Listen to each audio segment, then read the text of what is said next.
Colon cancer, बड़ी आंत का कैंसर या कोलोरेक्टल कैंसर, ये हिंदुस्तान के अंदर चौथे नंबर का कैंसर है। मतलब fourth commonest cancer in India is colorectal cancer. तो कोलोरेक्टल कैंसर का जो मेन इलाज है वो है सर्जरी एंड सेकेंड इलाज इज कीमोथेरेपी। आज इस वीडियो के अंदर हम यही समझना चाहेंगे कि कोलोरेक्टल कैंसर में कीमोथेरेपी का क्या महत्व है या कीमोथेरेपी का क्या रोल है।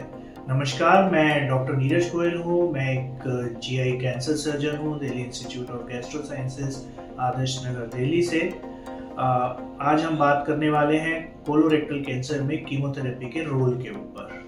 I would like to request you to please subscribe this channel, share this channel, like this video and comment so that we are able to reach many other people and spread the information regarding colorectal cancer and chemotherapy from this video. इस video के माध्यम से, ताकि हम और लोगों तक भी पहुंच पाए।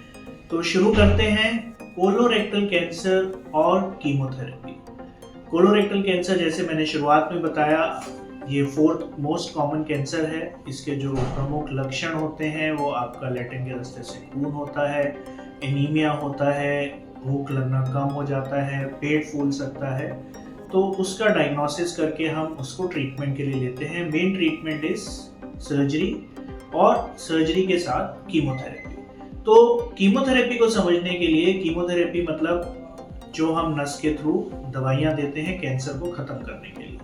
यहाँ पर हमारे को समझने के लिए कोलोरेक्टल कैंसर को दो कैंसर्स में विभाजित करने की आवश्यकता है, कोलन कैंसर और रेक्टल कैंसर। कोलन कैंसर मतलब बड़ी आंत का कैंसर।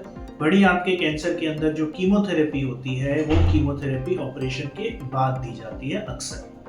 इसका प्राइमरी ट्रीटमेंट है ऑपरेशन। ऑपरेशन करके आप बड़ी आंत का एक हिस्सा निकाल देते हैं और उसकी जो स्टेज आती है उस पर आप आधारित कीमोथेरेपी देते हैं।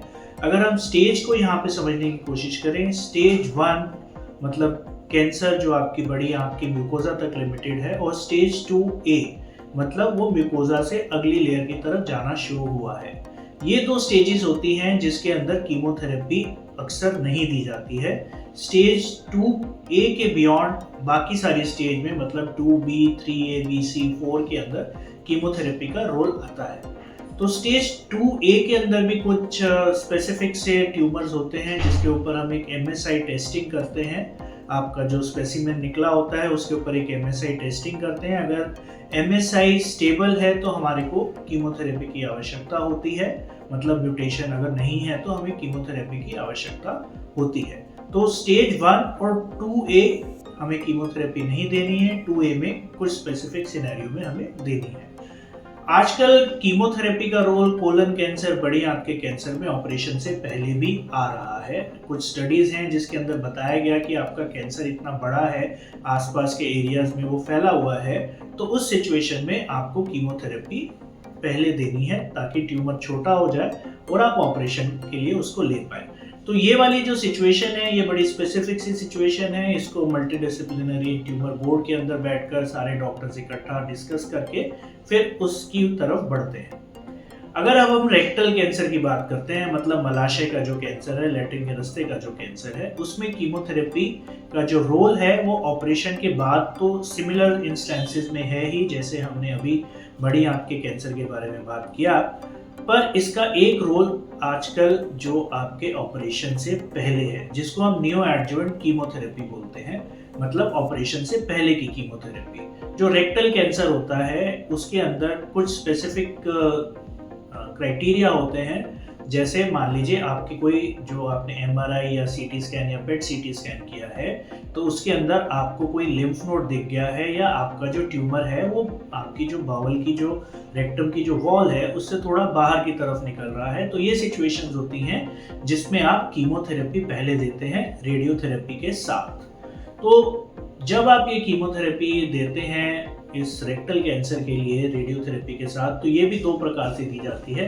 आजकल टोटल नियो एडजुवेंट थेरेपी का रोल भी काफ़ी बढ़ गया है, जिसको हम TNT कहते हैं। इसमें आप इंजेक्टेबल कीमोथेरेपी देते हैं 6 साइकिल्स के लिए, मतलब आप पूरी कीमोथेरेपी ऑपरेशन से पहले कंप्लीट कर लेते हैं, फिर उसके बाद आप रेडिएशन देते हैं और ऑपरेशन के लिए लेते हैं। दूसरा होता है कन्वेंशनल कीमो रेडियोथेरेपी, जिसमें आप एक टैबलेट होती है, कैप्सिटमिन टैबलेट होती है, जिसको आप 5 हफ्ते की रेडिएशन के साथ देते हैं और फिर उसके बाद ऑपरेशन के लिए मरीज को लिया जाता है।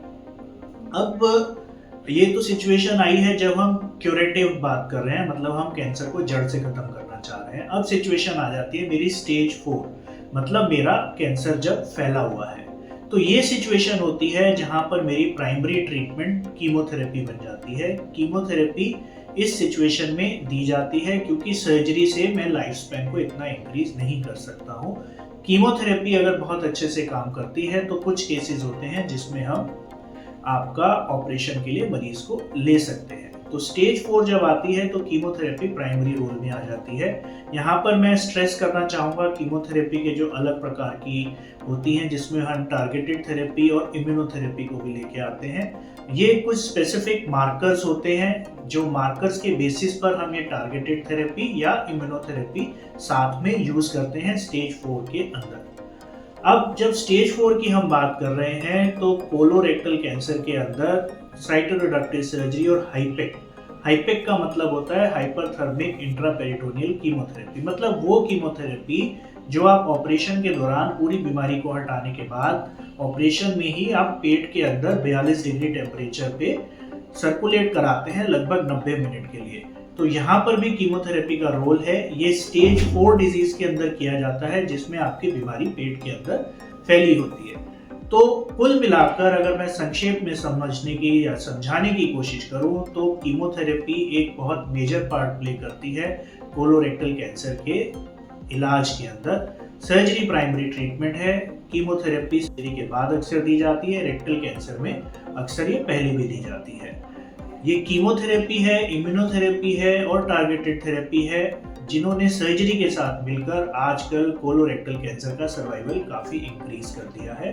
तो अगर कीमोथेरेपी की सलाह आपको दी जा रही है तो उसको प्लीज़ लीजिए, उससे घबराने की ज़रूरत नहीं है। नमस्कार।